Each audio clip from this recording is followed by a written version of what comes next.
জওয়ান বয়সে তোমরা আল্লাহর বেশি বেশি বেশি বেশি ইবাদত করো। যুবক বয়সে তোমরা বেশি বেশি বেশি বেশি করে আল্লাহর ইবাদতে মশগুল হয়ে যাও। ও জওয়ানেরা মাথায় রাখুন, জওয়ান বয়সের ইবাদত, যুবক বয়সের ইবাদত আল্লাহ দরবারে বেশি কবুল হয়ে যায়। জওয়ান বয়সের ইবাদত, যুবক বয়সের ইবাদত আমার আল্লাহ দরবারে অতি পছন্দনীয় হয়। ও ভাইয়ানেরা, কেতাবের ভিতরে এসেছে জওয়ান বয়সে মানুষ লম্বা কেরাতে সময় দিতে পারে, পারে না? পারে না? ইমাম সাহেবের কেরাত যদি লম্বা হয়, মানুষ জওয়ান বয়সে যুবক বয়সে ওই লম্বা কেরাতে চুপচাপ দাঁড়িয়ে দাঁড়িয়ে কেরাত শুনতে পারে। ও ভাইরা মনে রাখো, আর মানুষ যখন বৃদ্ধ হয়ে যায়, কেরাত যদি লম্বা হয়, ওই চাচার কষ্ট হয় না? হয় না? তাই তো চাচা বলে, হুজুর একটু কেরাতটা ছোট করলে ভালো হয়, আমরা অতক্ষণ দাঁড়াতে পারি না। এটা চাচার দোষ নয়, স্বাভাবিক বয়সের উপরে সবকিছু। আমরা আজকে জওয়ান আছে, আমরা মনে করছি ইমাম সাহেব হাফ বেলা কেরাত পড়লেও সমস্যা নেই। আচ্ছা, আমরা একটা দিন বুড়ো হবো না? হবো না? আমরা একটা দিন বয়স হয়ে যাবে, আমাদের সেদিন হাঁটুর রস কমে যাবে, আমাদের সেদিন জিবাই দৃষ্টিশক্তি কমে যাবে, আমাদের সেদিন চলার শক্তি কমে যাবে। এক কথায় আমাদের শারীরিক অঙ্গ প্রত্যঙ্গের রসগুলো কমে যাবে, ক্ষমতা কমে যাবে। সেদিন আমাদের সবকিছুতে অসুবিধা হবে। ও ভাইয়ারা, বাজায় রাখুন, ইমাম গাজ্জালি রাহমাতুল্লাহ আলাইহি জানিয়ে দিয়েছে, জওয়ান বয়সে বান্দা যেভাবে নামাজ আদায় করে, যেভাবে বান্দা রুকু সিজদা করতে পারে, বৃদ্ধ বয়সে বান্দা যদি, বৃদ্ধ বয়সে বান্দি যদি ওইভাবে রুকু সিজদাতে অসুবিধা হয়, ইমামে গাজ্জালি রাহমাতুল্লাহ আলাইহি জানিয়ে দিয়েছে, বৃদ্ধ বয়সে বান্দা বান্দি যেন মন খারাপ না করে, বৃদ্ধ বয়সে বান্দা বান্দি যেন মনটা খারাপ না করে। বৃদ্ধ বয়সে আল্লাহর আশা আশা আশা বেশি, আল্লাহ পাকের উপরে ভরসা রাখা বেশি উচিত। যে তোমার এই দুর্বলতা, নামাজ দুর্বলতা, ইবাদতটা মহান আল্লাহর রহমতে, মহান আল্লাহর দয়াতে কবুল হয়ে যাবে। আরো জোরে বলেন সুবহানাল্লাহ। বৃদ্ধ বয়সে মানুষ যতটাই ইবাদত করতে পারে, যেভাবে পারে, আশা রাখো, আশা রাখো। আমি যখন জওয়ান ছিলাম তখন নামাজ ঠিকভাবে পড়েছি, বৃদ্ধ হওয়ার কারণে আমি সেইভাবে অনেকক্ষণ দাঁড়াতে পারি না। কিছু নফল নামাজ বসে পড়ছি, কিছু সুন্নাহ বসে পড়ছি। শারীরিক অক্ষমতা, দুঃখ পেও না, কষ্ট পেও না। ইমাম গাজ্জালি হুজুর বলেছেন, তুমি এই বয়সে, বৃদ্ধ বয়সে আল্লাহর আশা, আল্লাহ পাকের দয়ার প্রাধান্যটা বেশি দাও। নিশ্চিত বৃদ্ধ বয়স আল্লাহর দয়া তুমি বেশি পাবে, আল্লাহর উপরে আশাটা বেশি রাখো। তবে দুঃখের বিষয়, ইমাম গাজ্জালি হুজুর বলেছে, তোমরা যুবক বয়সে আল্লাহর ভয়ের প্রাধান্য দাও, আর বৃদ্ধ বয়সে যখন ইবাদতে অসুবিধা হবে তখন তোমরা আল্লাহর আশা, আল্লাহর উপরে ভরসার প্রাধান্যটা বেশি দাও। তবে যুবক প্রশ্ন করেন,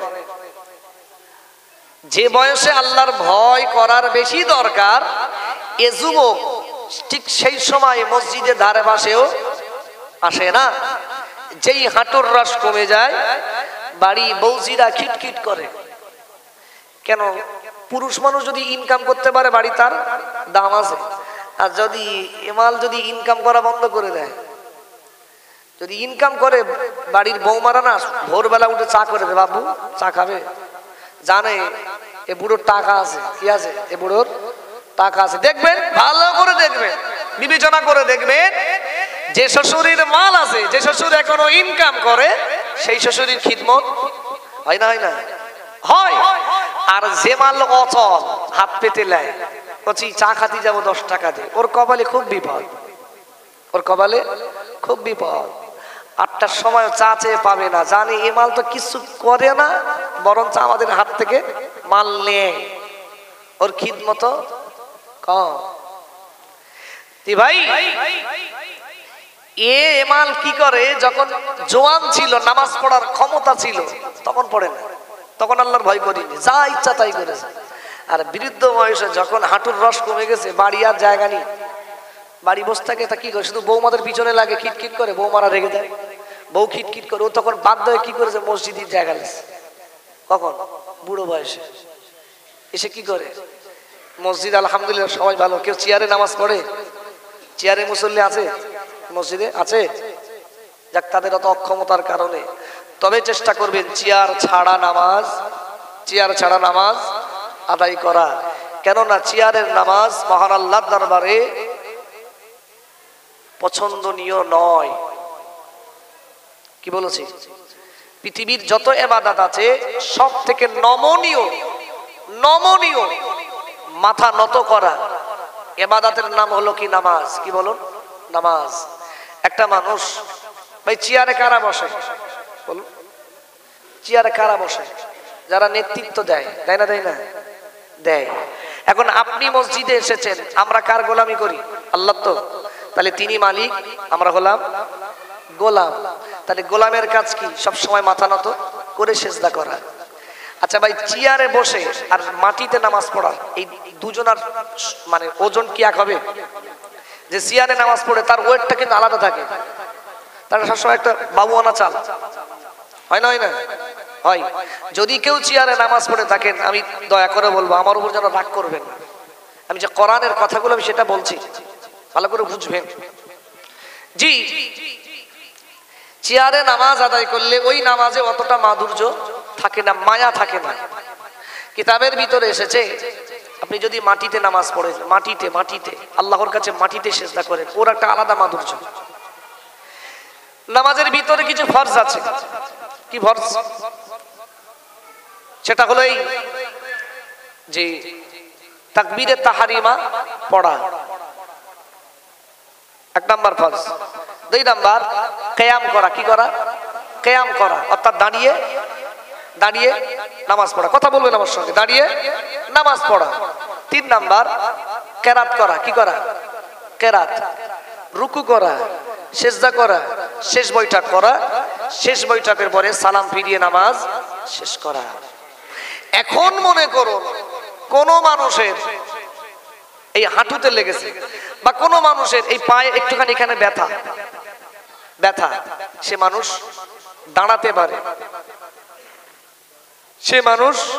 দাঁড়াতে পারে না, অসুবিধা। এখন তার জন্য নামাজের যে ফরজ আছে, ভিতরে যে 7টা ফরজ আছে, ভালো করে বুঝবেন। নামাজের যে 7টা ফরজ রয়েছে, আপনার যে জায়গাতে অসুবিধা, মহান আল্লাহ আপনার সেই ফরজটা আপনার জন্য ছাড় দিয়েছে। আপনি দাঁড়াতে অসুবিধা হচ্ছে, নামাজে যে 7টা ফরজ আছে তার ভিতরে দাঁড়ানোটা আল্লাহ আপনার ছাড় দিয়েছে, আপনি বসে পড়ুন, ওই জায়গায় সমস্যা নেই। তবে আপনি পায়ে লেগেছে, শুধু দাঁড়াতে পারবেন না, কিন্তু সেজদা করতে পারবেন, সেজদা করাটাও ফরজ। তাহলে চেয়ারে বসে নামাজ পড়লে কত ক্ষতি দেখেন, আপনার পায়ে লেগেছে, দাঁড়াতে পারবেন না, এটাই আপনার সমস্যা। কিন্তু একটা সমস্যা আপনি দূর করতে গিয়ে আপনি চেয়ারে নামাজ পড়ছেন, সেজদা হচ্ছে মাটিতে, আর সেজদা হচ্ছে, আপনি সেজদা কিসে করছেন? ইশারায়।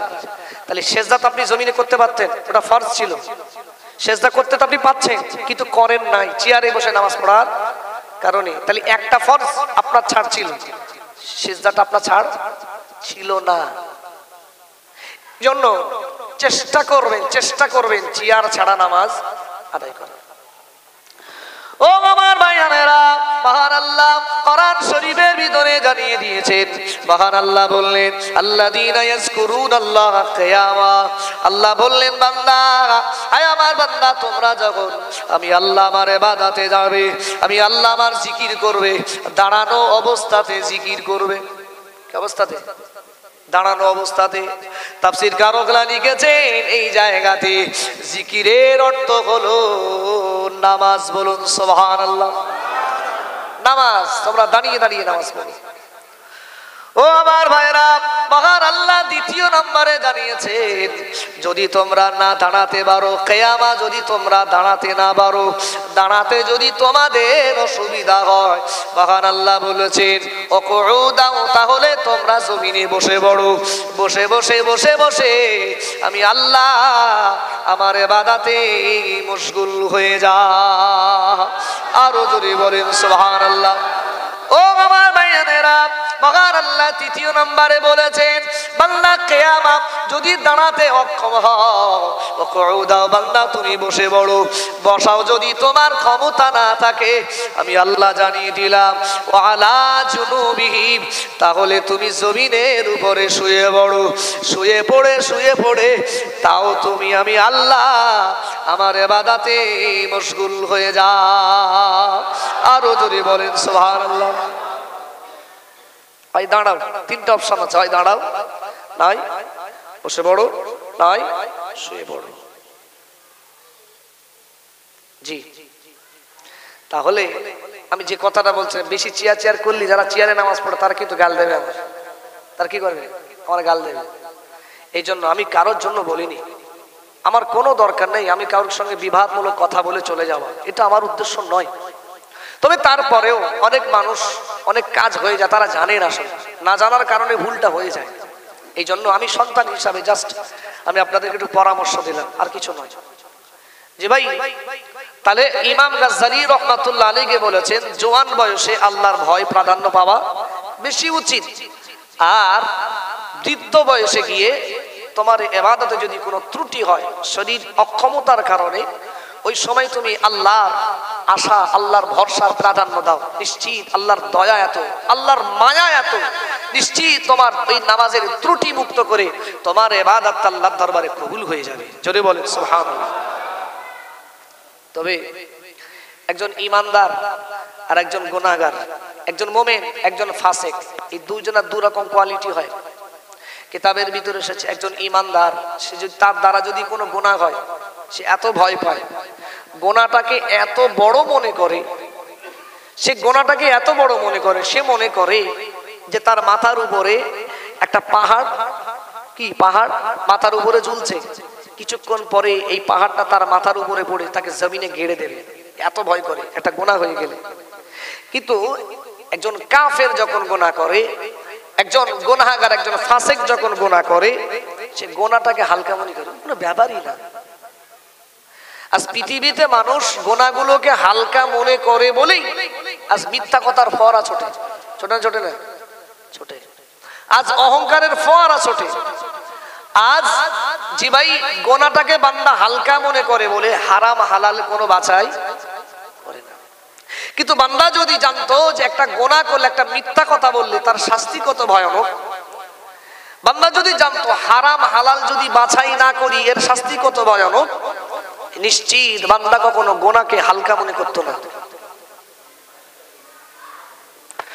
ও আমার ভাইয়েরা, আল্লাহ নবী আমার জানিয়ে দিয়েছিলেন, ও আমার সাহাবীরা মনে রাখো, আমি রাসূলুল্লাহ জানিয়ে দিলাম, আমি রাসূলুল্লাহ জানিয়ে দিলাম, পৃথিবী জমিনে যে মানুষের ভিতরে চারটে জিনিস বিদ্যমান থাকবে, আমি রাসূলুল্লাহ জানিয়ে দিলাম, ওর নামাজ রোজা আল্লাহ দরবারে পছন্দনীয় হবে না। ও আমার ভাইয়েরা, আল্লাহ নবী সাহাবীরা আল্লাহ নবীকে জিজ্ঞাসা করেছিলেন, ইয়া রাসূলুল্লাহ হাবিবাল্লাহ, ইয়া রাসূলুল্লাহ হাবিবাল্লাহ, ওই চারটে জিনিস কি আপনি বলে দিন। আল্লাহ নবী আমার বলেছিলেন, ও আমার সাহাবীরা মনে রাখো, প্রথম নাম্বারে হলো বান্দার ভিতরে যদি মিথ্যা মওজুদ থাকে, বান্দা যদি মিথ্যা কথা বলার অভ্যাস থাকে, ওই বান্দার নামাজ রোজা আল্লাহ দরবারে পছন্দনীয় হবে না। এবার প্রশ্ন করুন নিজেকে, কার ভিতরে মিথ্যা নাই? কার ভিতরে মিথ্যা নাই? সবাই আমরা মিথ্যা বলি। ও আমার ভাইরা, নবী আমার বললেন, ও আমার সাহাবীরা মনে রাখো, দ্বিতীয় নাম্বারে যে মানুষটার ভিতরে হিংসা মওজুদ থাকবে, হিংসা, আমি রাসূলুল্লাহ জানিয়ে দিলাম, ওই মানুষটার ইবাদত আল্লাহর দরবারে পছন্দনীয় হবে না। মিথ্যা, হিংসা, হিংসা কার নেই? ভাই যদি সাততলা বাড়ি করে আর আমার যদি এখন অ্যালবেস্টারের বাড়ি থাকে, রাত্রে ঘুমাবে বলে মনে হয়? ঘুমাবে? জীবনে ঘুমাবে না।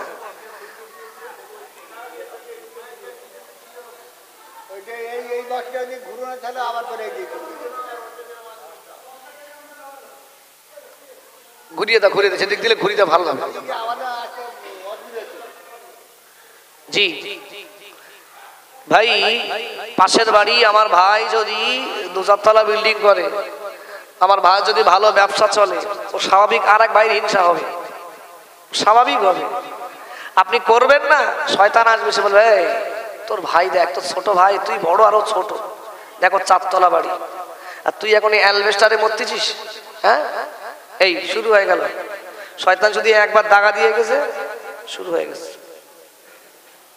রাত্রিবেলা ঘুম হবে না তো, আপনার পাশে যে অক্সিজেন শুয়ে রয়েছে, ওই অক্সিজেন আপনার যা মাথা খারাপ করে ফেলাবে, আপনি উঠিয়ে থাকতে পারবেন না। অক্সিজেন কে বলেন দিদি? বিবি। ওই তো মাথা খারাপ করে ফেলবে। হ্যাঁ, তোমার ছোট ভাই কি করছে, তুমি কি করছো, তোমার সংসারে এসে আমার সারাটা জীবন নষ্ট হয়ে গেল। এরকম বলে না? বলে না? বলে। ও আমার ভাইয়ানেরা, নবী আমার বললেন তৃতীয় নম্বরে যে মানুষের ভিতরে তৃতীয় নম্বরে গীবত থাকবে। গীবত অর্থাৎ পরনিন্দা, পরচর্চা। আমি রাসূলুল্লাহ জানিয়ে দিলাম ওই বান্দার ইবাদত আল্লাহর দরবারে পছন্দনীয় হবে না। ভাই যে গুণগুলো বলছি, এই গুণগুলো ম্যাক্সিমাম মানুষের ভিতরে আছে। ম্যাক্সিমাম কি সবার ভিতরেই আছে, সবার ভিতরে আছে। পরে নিয়ে চর্চা করা এ ভাই কত গুনার কাজ, এটা আমরা জানি না। পরে নিয়ে চর্চা করা মারাত্মক গুনার কাজ। নবীজি বললেন এই গীবতের বাংলা অর্থ কি জানো? সাহাবীরা বললেন জানি না। তখন নবীজি বলেছিলেন তোমরা তোমার ভাইয়ের এমন কিছু কথাবার্তা আলাপ আলোচনা করা যে কথাটা শুনলেও দুঃখ পাবে, কষ্ট পাবে, অর্থাৎ তার নিয়ে চর্চা করা, সে সেখানে মওজুদ নাই। আচ্ছা এরম হয় না? হয় না? রহ হচ্ছে। অমুক হাজী সাহেব ওর নামে হজ করে, অমুক হাজী সাহেব নামে হজ করে, ও বাবা রে, শ্রাদ্ধ করে বসে ধোঁয়া ছোটাচ্ছে। তা সে ধোঁয়া ছোটাচ্ছে, ছোটাক তোমার তাতে কি? তুমি যেই কথাটা তাল নিয়ে বলছো, এটাই গীবত হচ্ছে, এটাই গীবত হচ্ছে। এটা তাল নিয়ে তুমি পরনিন্দা করছো, পরচর্চা করছো। ও আমার ভাইয়ানেরা, মহান আল্লাহ কোরআন শরীফের ভিতরে জানিয়ে দিয়েছিলেন, মহান আল্লাহ বললেন ওয়ালা ইয়াগতাব বা'দুকুম বা'দা, তোমরা একে অপরের পরনিন্দা পরচর্চা করো না, তোমরা একে অপরের পরনিন্দা পরচর্চা করো না।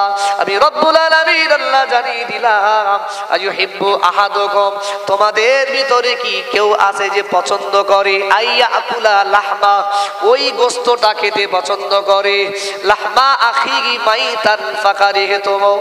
ও বাবা ভাইয়ানেরা, মহান আল্লাহ জানিয়ে দিয়েছিলেন পৃথিবী জমিনেতে এমন কি কোনো মানুষ আছে যে নিজের ভাইয়ের গায়ের গোশত খেতে ভালোবাসে? এমন ভাই কি পৃথিবী জমিনে কেউ আছে? আছে? আমার ভাই মরে গেছে, মরা ভাইয়ের গায়ের গোশত খাবো, এরকম ছেলে কেউ আছে? নাই। মহান আল্লাহ বলেছেন যারা পরনিন্দা পরচর্চা করে তারা যেন তার মৃত ভাইয়ের গায়ের গোশতগুলো ছিঁড়ে ছিঁড়ে খাচ্ছে। নাউযুবিল্লাহ মিন যালিক।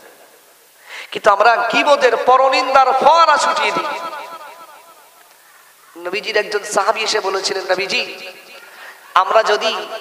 আমরা যদি ওই আলোচনাটা করি, যে আলোচনাটা, যে কথাটা বলছি, যে দোষটা বলছি, ওই দোষটা যদি ওই লোকটার ভিতরে থাকে। নবীজি বললেন যদি ওই দোষটা ওর ভিতরে থাকে এর নাম গীবত, এর নাম গীবত।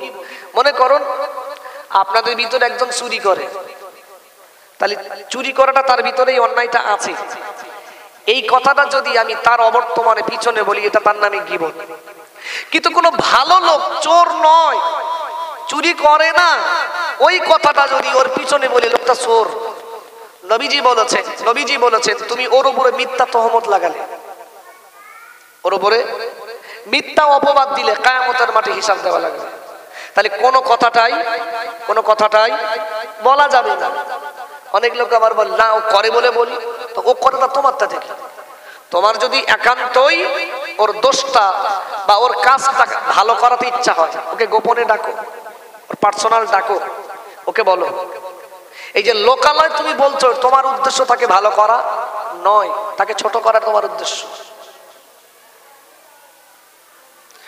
ও আমার ভাইয়ানেরা, আল্লাহ নবী আমার বললেন তোমরা তাকে পার্সোনাল ডাকো, তাকে ডেকে তোমরা বোঝাও।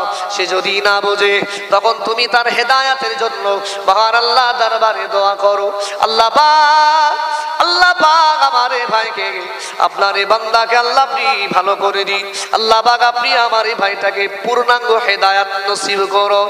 আপনার দোয়ার ওসিলায় আল্লাহ হয়তো ওই ভাইটাকে হেদায়েত দিতে পারে। আরো জোরে বলেন সুবহানাল্লাহ। হেদায়েতের দোয়া করতে হবে। আর আমরা তা না করে চায়ের দোকানে বসলেই এক কাপ চা খাই আর পড়া ছোটে। জানেন, একবার নবীজির দরবারে একজন মহিলা এসেছিলেন। কি মহিলা জানেন? বেটে। মহিলাটা ছিল বেটে। নবীজির দরবার থেকে বিদায় হয়ে চলে গিয়েছে। তখন আম্মা জান আয়েশা সিদ্দিকা রাদিয়াল্লাহু আনহা বলছেন, নবীজি মহিলাটা অত্যন্ত বেটে, মহিলাটা অত্যন্ত বেটে। নবীজি ধমক দিয়ে বলে, আয়েশা তুমি তো ওই মহিলার গীবত করলে, ওই মহিলার পরনিন্দা করলে। আম্মা জান আয়েশা সিদ্দিকা রাদিয়াল্লাহু আনহা বললেন, নবীজি ওই মহিলাটা সত্যি সত্যি বেটে বলি তো আমি বললাম। নবীজি বললেন, হ্যাঁ বেটে। ওই বেটে বলি তুমি বলেছো বলে এটা গীবত। কারোর পরনিন্দা পরচর্চা করা যাবে না। এখন ওই বেটে লোকের যদি আমি সামনে ডেকে বলি তুই বেটে, তাহলে তার মনে কষ্ট হবে না? হবে না? স্বাভাবিক কষ্ট হবে। সবই আল্লাহর সৃষ্টি, কারোর গীবত করা যাবে না। গীবত কত প্রকারের হয়, ওহ আল্লাহু আকবার। ও আমার ভাইয়ারেরা, আল্লাহ নবী আমার চতুর্থ নম্বরে জানিয়েছেন।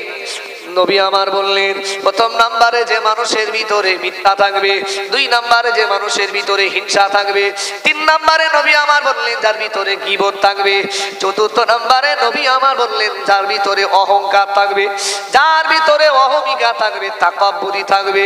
আমি রাসূলুল্লাহ জানিয়ে দিলাম, ওরে ইবাদত আল্লাহর দরবারে পছন্দনীয় হবে না।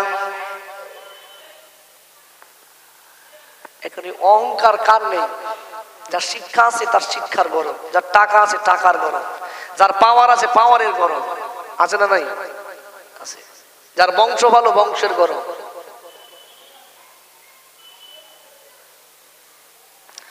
ও আমার ভাইয়ারেরা, নবী আমার বললেন, নবী আমার জানিয়ে দিয়েছিলেন, ও আমার সাহাবীরা রাখো, ইত্তাকিল্লাহা হাইসুমা কুনতা, তোমরা প্রত্যেকটা সময় প্রতিটা মুহূর্ত খোদার ভয় করো, আল্লাহকে ভয় করো। কেননা আমি রাসূলুল্লাহ জানিয়ে দিলাম, কুল ইন তুখফু মা ফি সুদুরিকুম আও তুবদুহু ইয়ালামুহুল্লাহ। ও ভাইজানেরা, নবী আমার বললেন, পৃথিবীর জমিনেতে অফিস আদালতে সিসি ক্যামেরা লাগানো থাকে, থাকে না? থাকে না? থাকে তো, সিসি ক্যামেরা লাগানো থাকে। যদি মসজিদে থাকতো, আচ্ছা বলুন, যদি আপনারা সিসি ক্যামেরা দেখেন, আপনারা কি বেশি নড়াচড়া করবেন না সংযত থাকবেন? সংযত থাকবেন। তার কারণ আপনি যদি বেশি নড়াচড়া করেন, বেশি দৌড়ান, বেশি হাসেন, এগুলো দেখা যাবে না? যাবে না? চাচা দেখা যাবে তো? হ্যাঁ, একদম বেশি হাসবেন না। জি, সব দেখা যাবে। এই জন্য আমরা কি হয়, নিজেরা সংযত হয়ে যাই, যাতে আমার কার্যকলাপগুলো সেখানে না ভেসে ওঠে। তাহলে যদি সিসি ক্যামেরায় আমার কাজগুলো না ওঠে, সেই জন্য যদি সংযত হই। আচ্ছা, আল্লাহ সিসি ক্যামেরায় উঠছে না? উঠছে না? এ কথা বলে না। আল্লাহ সিসি ক্যামেরায় উঠছে না? উঠছে না? উঠছে। ও আমার ভাইয়ানেরা, নবী আমার সাহাবীদেরকে বলেছিলেন, ও আমার সাহাবীরা মনে রাখো, মহান আল্লাহর কোরআন শরীফে মহান আল্লাহ জানিয়েছেন, কুল ইন তুখফু মা ফি সুদুরিকুম আও তুবদুহু ইয়ালামুহুল্লাহ। আমি আল্লাহ পাক, এ বান্দা বান্দীরা মনে রাখো, তোমাদের গোপন কাজ, তোমাদের প্রকাশ্যের কাজ, তোমরা রাতের অন্ধকারে করো, দিনের আলোতে করো, ঘরের দরজা বন্ধ করে করো বান্দা, ঘরের দরজা খোলা রেখে গুনাহ করো, তোমরা যে কাজটাই করো না কেন, আমি আল্লাহ সব কাজটাই দেখতে পাই। আরো জোরে বলেন সুবহানাল্লাহ। সব আল্লাহ দেখতে পাচ্ছে। আল্লাহ বললেন, নাহনু আকরাবু ইলাইহি মিন হাবলিল ওয়ারিদ। আল্লাহ বললেন, তোমার ঘাড়ের যে শিরা আছে, শিরা, এই শিরার থেকেও অতি নিকটে আমি আল্লাহ তোমার কাছে হাজির আছি। জোরে বলেন সুবহানাল্লাহ। তাহলে মনে রাখবেন, আপনি যেখানে যাচ্ছেন আপনার সাথে কিন্তু আল্লাহ, বলুন, আপনার সাথে আল্লাহ হাজির আছে, হাজির থাকছে। মাথায় রাখবেন, খোদাকে ভয় করুন। ও আমার ভাইজানেরা, নবী আমার জানিয়ে দিয়েছিলেন, নবী আমার বললেন, ও আমার সাহাবীরা মনে রাখো, আমি রাসূলুল্লাহ জানিয়ে দিলাম তোমাদেরকে একটা দোয়া শিখিয়ে দিয়ে যায়। নবী আমার সাহাবীদের বলেছিলেন, আল্লাহুম্মা ইন্নী আসআলুকা মিন খাশিয়াতি, ও রব্বুল আলামিন আল্লাহ, আমি আপনার কাছে আপনার এমন ভয় আমি চাই, মা তাহুলু বিহি বাইনি ওয়া বাইনা মাসিয়াতি, যে ভয় আমার এবং আমার গুনার মাঝখানে দাঁড়িয়ে যায়, যে ভয় আমার অন্তরে থাকার কারণে আমি রাসূলুল্লাহ আমার উম্মতেরা যেন কোনো গুনাহ না করে। নবীজি বললেন, আল্লাহুম্মা ইন্নী আসআলুকা মিন খাশিয়াতি, হে আমার উম্মতিরা এই দোয়াটা করো, আল্লাহুম্মা ইন্নী আসআলুকা মিন খাশিয়াতি, ও মালিক আমি আপনার কাছ থেকে ওই ভয়টা চাইছি যে ভয়টা আমার কলিজায় আসার কারণে, মা তাহুলু বিহি বাইনি ওয়া বাইনা মাসিয়াতি, যে ভয়টা থাকার কারণে আমার থেকে পৃথিবীর গুনাহগুলো অনেক দূরে চলে যায়। যদি বলেন না সুবহানাল্লাহ। শুধু আমাদের কলিজায় ভয় নেই বলে পৃথিবীর কোন গুনাহ করতে আমাদের মনে হয় বাকি নেই, পৃথিবীর কোন গুনাহ করতে মনে আমাদের বাকি নেই। ও আমার ভাইয়েরা, নবী সাহাবীরা আল্লাহকে কতটা ভয় করে যে আল্লাহ নবী সাহাবী হযরতে উমর রাদিয়াল্লাহু আনহু একটা দিন বাবা তিনি তো আমিরুল মুমিনিন হয়েছিলেন, তিনি তো লিডার হয়েছিলেন বাবা, লিডার হয়েছিলেন। আর সমাজে যারা লিডার হয়েছো, আর সমাজে যারা মসনদে বসেছো বাবা, মহান আল্লাহ তোমাদেরকে মসনদে বসিয়েছে, তবে মনে রাখো তোমাদের কিন্তু মস্ত বড় দায়িত্ব আছে। ও ভাইরা, এই দায়িত্ব যদি তোমরা পালন না করতে পারো, কিয়ামতের মাঠে হিসাব দেওয়ার জন্য তৈরি দেখো, হিসাব দেওয়ার জন্য তৈরি দেখো। তোমাকে জনপ্রতিনিধি বানানো হলো, এমনি এমনি নয়, এতগুলো মানুষের দায়িত্ব তোমার উপরে ন্যস্ত করা হলো। ও ভাইরা, এতগুলো মানুষের দায়িত্বটা তুমি সঠিকভাবে পালন করেছো কিনা, কিয়ামতের মাঠে মহান আল্লাহ তোমাকে জিজ্ঞাসা করবে।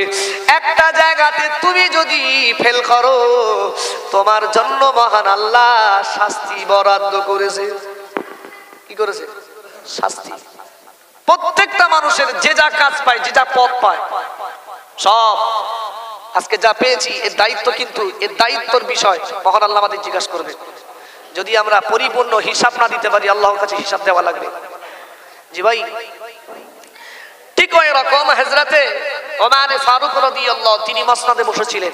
তিনি কি হয়েছিলেন? মুসলমানদের লিডার হয়েছিলেন, লিডার। ভাই এখনকার লিডার আর তখনকার লিডার একটু ভাবুন। আমিরুল মুমিনিন ভাই, আমরা কাজ করবো, হাতে মুখে কথা বলবো না। কিতাবের ভিতরে এসেছে আমিরুল মুমিনিন তিনি কি করতেন, তিনি যখন খলিফা হয়েছিলেন, তিনি প্রতিদিন রাতের বেলা তিনি টহল দিতেন, পাহারাদার হিসাবে তিনি ঘুরতেন, মদিনার রাস্তায় রাস্তায় ঘুরতেন। কার বাড়ি কষ্ট আছে, কার বাড়ি অভাব আছে, তিনি ঘুরে ঘুরে গিয়ে জিজ্ঞাসা করতেন, দেখতেন। একটা দিন তিনি রাত্রেবেলা টহল দিচ্ছে, দিদি দিদি দেখছেন ঠিক সকাল হবে, সুবহে সাদিক হবে, ফজরের সময় হবে, একটা বাড়ি থেকে একটা বৃদ্ধা মহিলার কথার আওয়াজ, একটা বৃদ্ধা মহিলার কথার আওয়াজ। বৃদ্ধা মহিলাটা বলছে যে মা আজকে কি ছাগল দুধ দিয়েছে? কি বলছে? বৃদ্ধা মহিলাটা বলছে যে তার মেয়েটাকে বলছে যে মা আজকে কি ছাগল দুধ দিয়েছে? মেয়েটা বলছে হ্যাঁ মা দুধ দিয়েছে। মা বলছে মেয়ে কতটা দুধ দিয়েছে? তা বলছে মা আজকে অল্প দুধ দিয়েছে, আজকে অল্প দুধ দিয়েছে।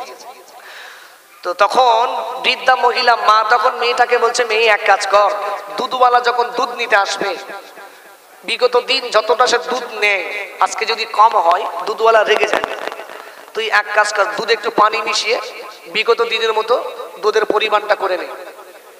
আচ্ছা ভাই, এখনকার দুধওয়ালারা দুধে পানি দেয় না, দেয় না? খাঁটি দুধ আর পাওয়া যায়? পাওয়া যায় না। ও বাবার ভাইরা, বৃদ্ধা মহিলাটা তার মেয়েটাকে বলেছিলেন আয় আমার মেয়ে, আয় আমার মেয়ে, দুধ দুধওয়ালা এখনই চলে আসবে।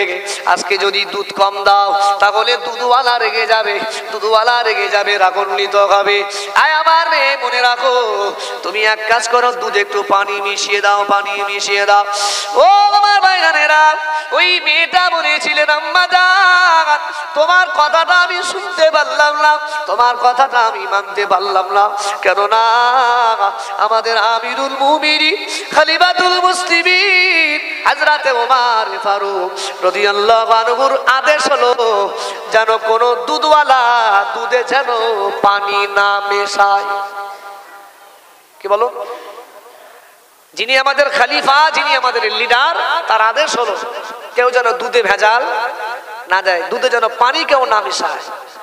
এখন মেয়েটা বলছে, মা, আমি আমিরুল মুমিনিনের আদেশ, আমি দুধে পানি মেশাতে পারবো না।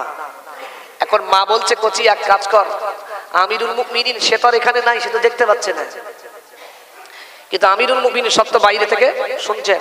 তিনি টহল দিতে দিতে যখন মহিলাদের আওয়াজ শুনেছেন, বাড়ির সামনে গিয়ে সব শুনছেন কথাগুলো। তখন মা বলছে, এক কাজ কর, তোর আমিরুল মুমিনিন এখানে নাই, রাত্রেবেলা ঘুমাচ্ছে, তুই পানি মেশা না, ধরতে পারবে না। ও আমার ভাইজানেরা, আল্লাহর ভয় তাদের কলিজার ভিতরে কতটা ছিল। ওই মেয়েটা বলেছিলেন, আম্মা জান, মনে রাখুন, এই সময় আমিরুল মুমিনিন হয়তো এই জায়গাতে নয়, কিন্তু আমার আম্মা জান, আমার আমিরুল মুমিনিনের মালিক তো দেখতে পাচ্ছে। আমার আমিরুল মুমিনিন খলিফাতুল মুসলিমিন হয়তো তিনি এখানে নাই, তিনি হয়তো দুধে পানি মেশানোটা দেখতে পাবে না, কিন্তু আমিরুল মুমিনিনের মালিক যিনি, তিনি হলেন মহান আল্লাহ। আমাদের দৃষ্টিটা, আমাদের কাজটা মহান আল্লাহ সব দেখতে পাবে। আমি কখনোর জন্য এই কাজটা করতে পারবো না। আরো যদি বলেন সুবহানাল্লাহ। আমিরুল মুমিনিন দেখতে পাবে না বটে, তবে আমিরুল মুমিনিনের যিনি মালিক, যিনি আল্লাহ, তিনি কিন্তু সব দেখতে পাবেন। আমি এটা পারবো না। এখন এই কথাটা শোনার পরে আমিরুল মুমিনিন বাড়ি চলে গেল। পরের দিন সকালবেলা ডাক করেছে বৃদ্ধা মহিলাটাকে, ডেকে জিজ্ঞাসা করছে, বিগত রাতের বেলা তুমি যার সঙ্গে কথা বলছিলে এই কথাগুলো, মেয়েটা কে? বলছে, হুজুর, ওটা আমার নিজের কলিজার টুকরা সন্তান। আমিরুল মুমিনিন দেখেছেন যে এই মেয়েটার ভিতরে অতি খোদা বিরুতা, এ ভীষণ খোদাকে ভয় করে। তখন জি ভাই, ওই মহিলাটার সঙ্গে তিনি বিয়ের প্রস্তাব দিয়েছিলেন কাকে? আমিরুল মুমিনিনের ছেলে হযরত আব্দুল্লাহ ইবনে ওমর রাদিয়াল্লাহু আনহু। ওমর রাদিয়াল্লাহু আনহুর ছেলে আব্দুল্লাহর সাথে ওই মেয়েটার বিবাহ দিয়ে দিলেন। সুবহানাল্লাহ বলুন।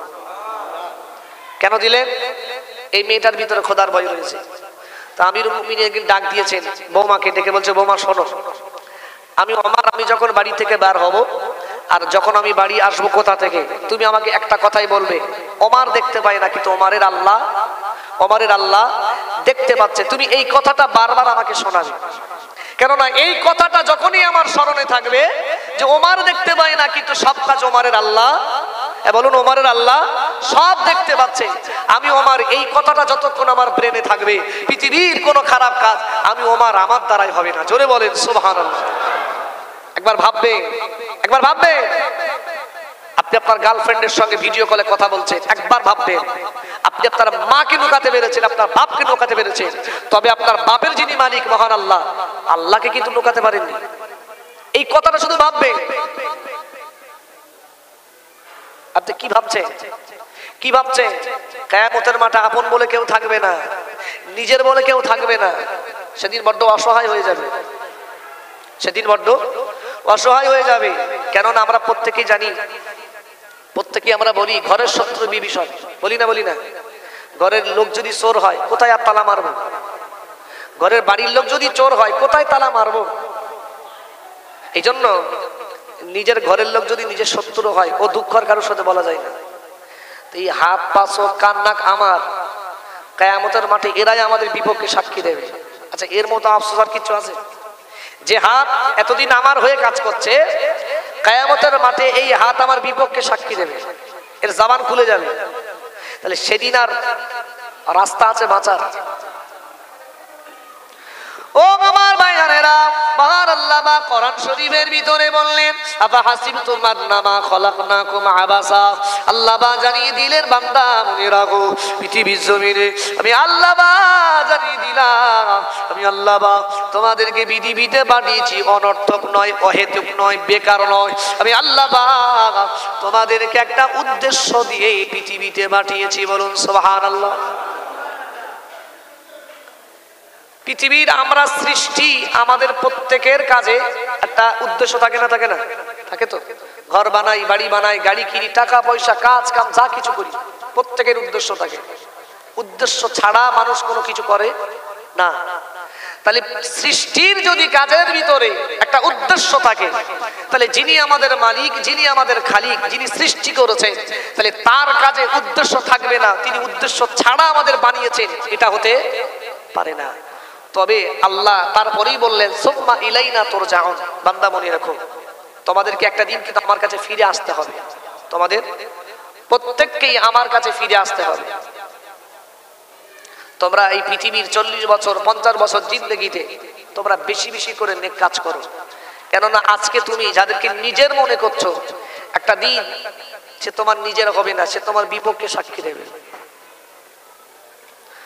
ও আমার ভাইজানেরা, কিয়ামতের দিন, মুসিবতের দিন, নবী আমার বললেন, চারটে সাক্ষী কিয়ামতের মাঠে মহান আল্লাহ দরবারে বান্দা বান্দি বিরুদ্ধে রিপোর্ট পেশ করবে।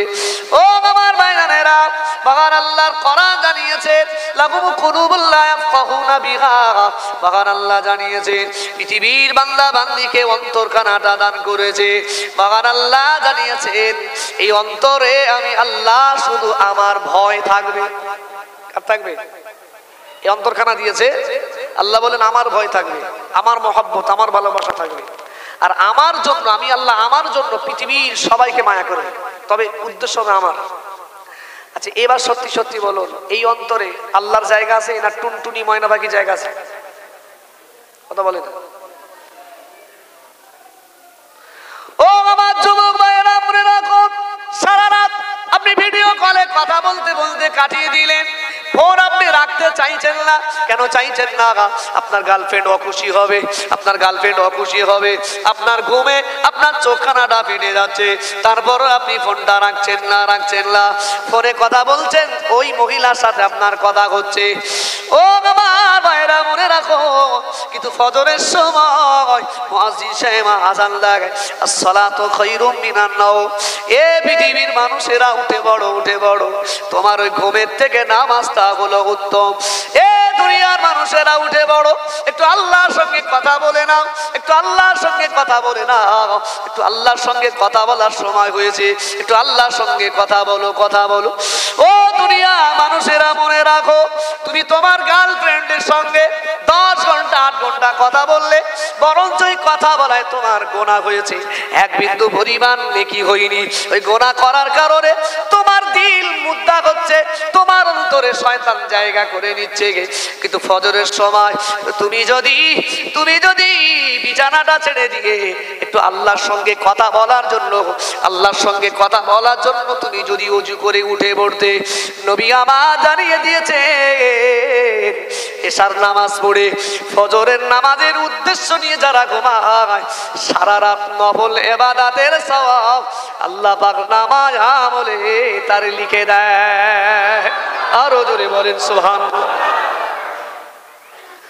আল্লাহর সাথে কথা বলবো সময় আমাদের হয় না, কিন্তু সেই আল্লাহ খাওয়াচ্ছেন, সেই আল্লাহ পড়াচ্ছেন। একটা কিতাবের ভিতরে সেটা দুঃখের কথা, আফসোসের কথা। আল্লাহ বলছেন, বান্দা তোমরা যাতে জান্নাতে বসবাস করতে পারো, ভালোভাবে থাকতে পারো, তোমাদের চিরশত্রু ইবলিসকে জান্নাত থেকে তাড়িয়ে দিয়েছি। কাদের জন্য? আল্লাহ বললেন, বান্দা আমি তোমাদের জন্য তাড়িয়েছি। তখন আল্লাহ বলছেন, বান্দা তোমরা কি পারো না তোমাদের অন্তর থেকে শয়তানকে বাহির করে দিয়ে আমি আল্লাহ আমার জায়গা করে দিতে? আচ্ছা, এই কথাটা আক্ষেপের কথা কিনা? কিন্তু আমরা কি কেউ পেরেছি শয়তানকে বাহির করে দিয়ে এই অন্তরে আল্লাহর জায়গা করে দিতে? না।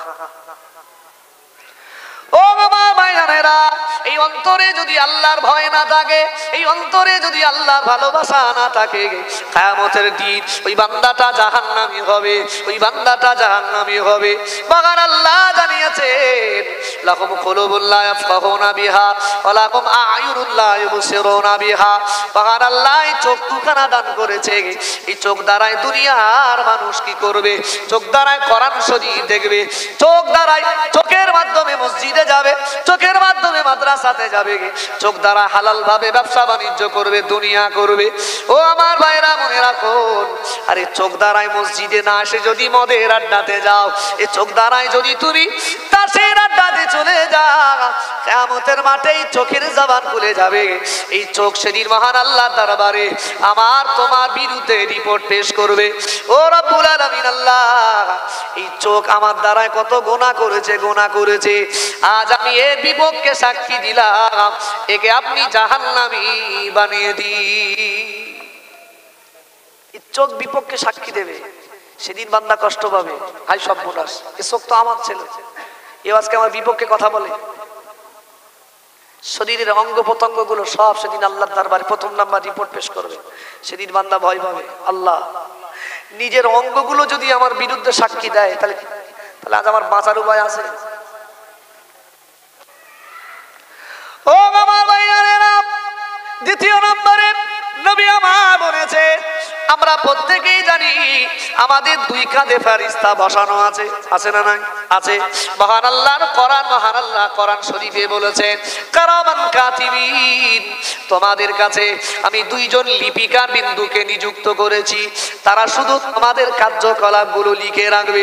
ও আমার বান্দা বান্দিরা মনে রাখো, ইয়ালামুনা মা তাফআলুন, তোমাদের প্রত্যেক কার্যকলাপগুলো আমার ওই লিপিকার বিন্দু ফেরেশতারা লিখে রেখেছে।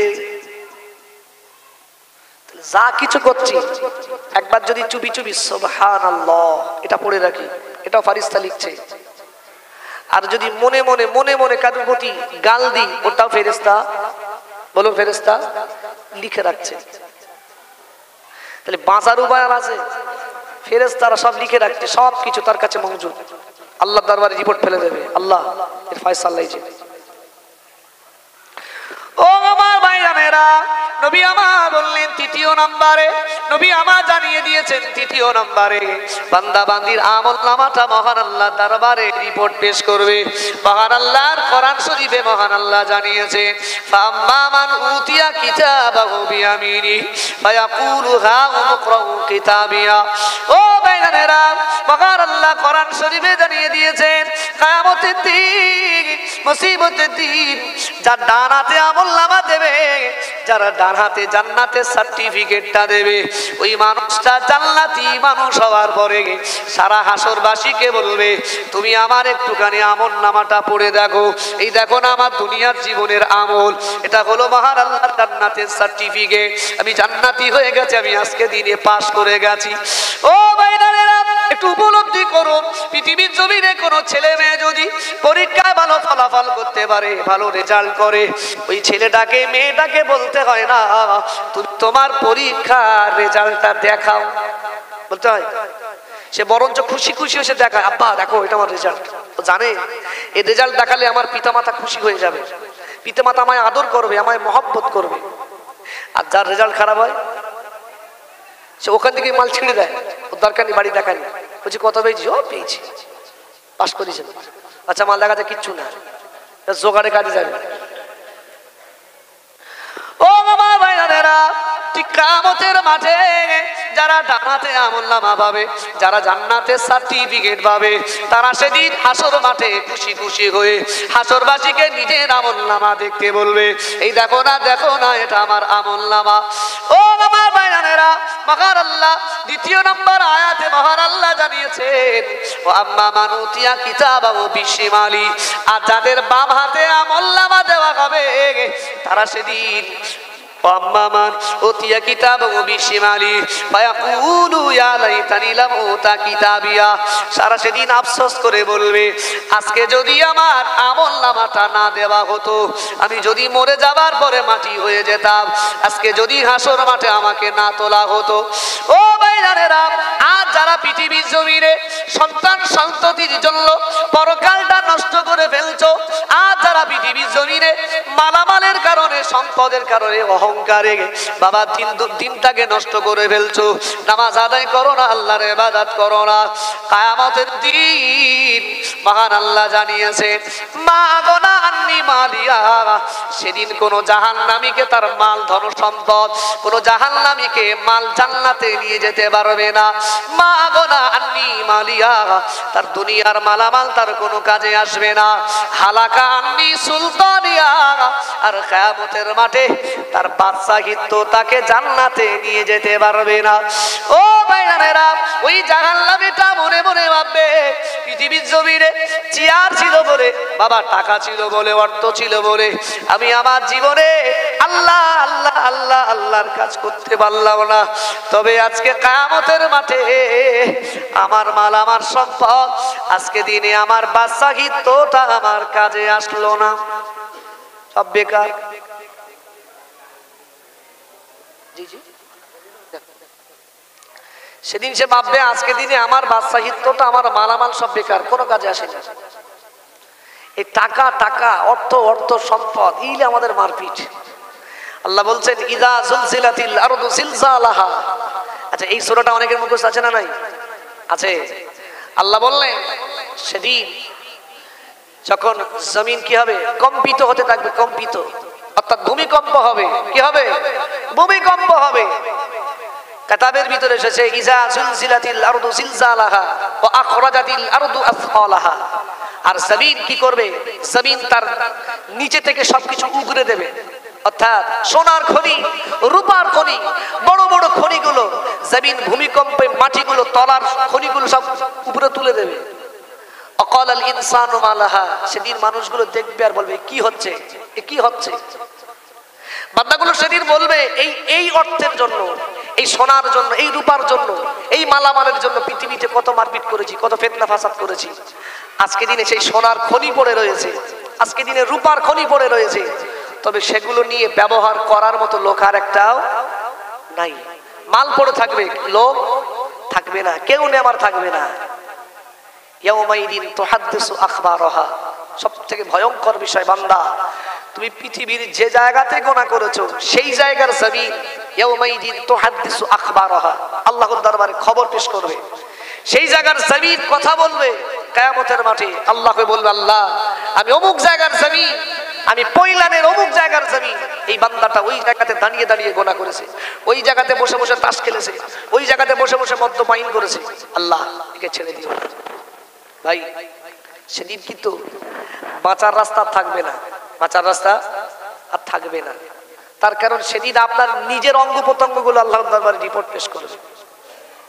এই জন্য আমরা প্রত্যেকেই কি করি, আল্লাহকে ভয় করি।